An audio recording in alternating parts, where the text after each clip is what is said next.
පුංචි බේබිගේ කටේ දත් ඔක්කොම තියෙනවද? මොකද නෑ. පුංචි බේබි මගේ ළඟ තියෙනවා රත්තරන් දතක්.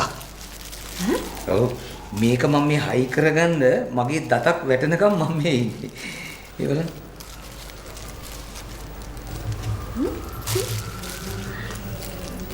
මේක මේ කැරට් 22 පියෝ රත්තරන්. මමින්ට කොහෙන්ද මේක? මේක මට තෑගි හම්බුණා. කවුද දුන්නේ?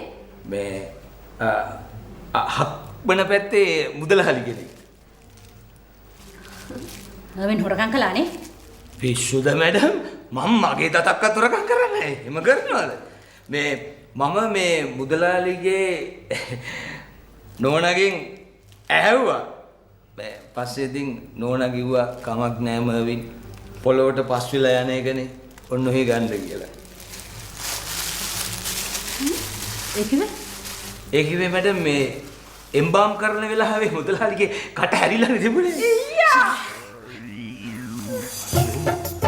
මිනිහට නම් පිස්සු. නෝ කොහෙද දැම්මේ දත? ලෙඩේ නේද? යම්මේ මේක නැතිව ආයි බම් කරන්නෙත් නැද්ද ගලවන්න?